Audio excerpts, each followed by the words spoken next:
What's going on, folks? SS Tech Div here today, and I will be giving you guys a 10,000 round review on the Canik SFT Mete Pro.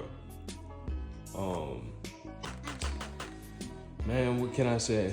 For the price point that you spend, you get a lot of bang for your buck. People often have a common misconception with Canik, and they call them budget firearms. I disagree. I think you just find a manufacturer that makes a good product and they're not trying to get over on their end user, because there's a lot of thought put into the quality of this gun and the finished product that you get from the factory. First off, you have a polymer frame strike fire gun with a metal slide and a silver barrel. They have serrations all the way down the slide in the front and the rear, and then the serrations continue onto the barrel. Some people don't like that. I personally think it makes for a very unique and eye-catching firearm. You got these slide cuts as well. You got one up top and then two on the sides. While these aesthetically pleasing features are mostly just for looks, they probably do enhance with the performance just a little bit. The serrations make it really easy to press check and rack the gun from the front. You also have the serrations in the back. Features a night sight up front. You got co-witnessing rear sights. Now I have a full-size RMR Holosun HE509, so it doesn't co-witness for me. Now the Canik sports a 5-inch barrel on the SFT Mete Pro version, and it is a threaded barrel so that you can put a different variation of compensators and suppressors on there if you choose to. They also do have a 4.5-inch version that is non-threaded and finishes flush with the slide. Out the box, I really think you get your money's worth. I mean, you get every tool you need for maintaining the firearm. You get a cleaning rod. It comes with the holster in the case.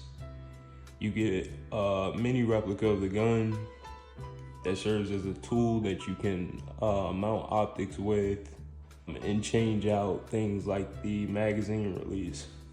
This gun does come with the extended magazine release. I currently have the smaller option on, however there's a medium and a large. Comes out the box with the flared mag well, which is really cool. Makes for easy reloads. The stock magazines, you get a 18 round mag with a base plate, and then an 18 round mag with the skinnier base plate. I've also ordered extra magazines for the gun. We are clear, showing y'all nothing in there.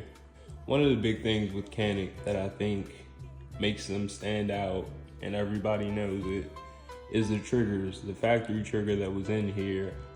I'll say I shot this factory setup without an optic, without any trigger enhancements or spring changes.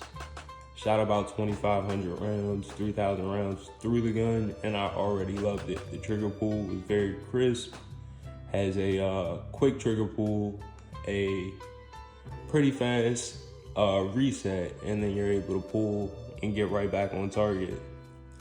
After my first 3,000 rounds through the gun, I started thinking about how to use it for more competition-based applications, so I did make some changes, starting with putting a Holosun HE509 on here. This has the ACSS reticle option.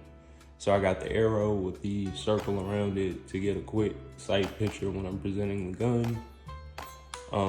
For a light, I went ahead and put a Streamlight TRL-7A on here. Cheap, reliable option. I like the way that it lines up with the gun. As far as other things that I'm running on the gun, I do have a Patnik Solutions RMR adapter plate so that I can run a full-size optic on here. Just my preference. I like the bigger window and the closed emitter. And I also am running a Freedom Smith trigger shoe. This is a metal anodized trigger shoe. But the trigger pull is amazing. Get here, you're at the break. reset. Right there, right back at the brake.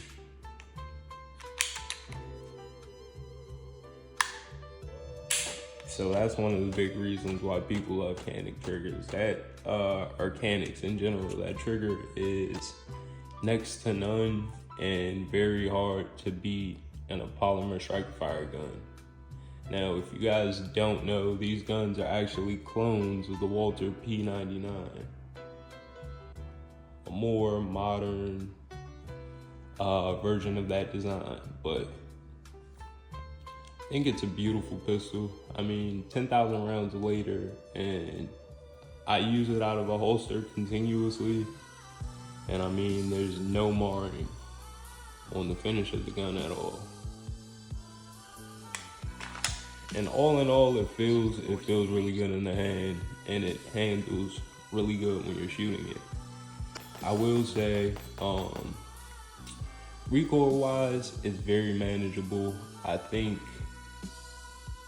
it's a nice shot, man. It's very accurate. It's a little bit snappy, but I say it's snappy in a smooth way because recoil is really manageable and it's easy to get right back on target where you were shooting at. But some of the cool upgrades that I made over time for my application of the gun are gonna be the Sprinco recoil management system, which included a lighter recoil spring. If I'm not mistaken, I believe it's 10 or 12 pounds, as well as a plunger spring kit. I believe I swapped the extractor spring in here with the Sprinco kit, and then the trigger bar spring I ended up swapping as well and put in a lighter trigger bar spring. I think it clocks in somewhere between 3.5 and 4.5 pounds. Again, at 10,000 rounds, I am highly impressed with how this thing is performed, its reliability. Even with the aftermarket parts, I have not had anything in this gun fail, show symptoms of unreliability or anything like that. So lastly, again, I just wanted to give you guys a look at how, after 10,000 rounds, look at how intact everything is. I mean, the feed ramp has taken no real deformation from any of the rounds that I've thrown at it. One thing I will say with this gun, it does not like ripper rounds. But the barreling is still very smooth, and the coating is kept up tremendously. The same for the slide. That many rounds, this thing looks as nice as when I first got it. The internals are all intact. So all in all, for the money, for the product, for what you get, I totally stand behind and recommend the Canik Mete SFT Pro. You guys should look into it, get one. If you happen to have one, let me know your thoughts in the comments. Let me know your experience of ownership. And if you like the gun, if you carry it every day, let me know what's up, man. Y'all have a good one. Stay safe out there. Stay dangerous. I'll catch y'all later.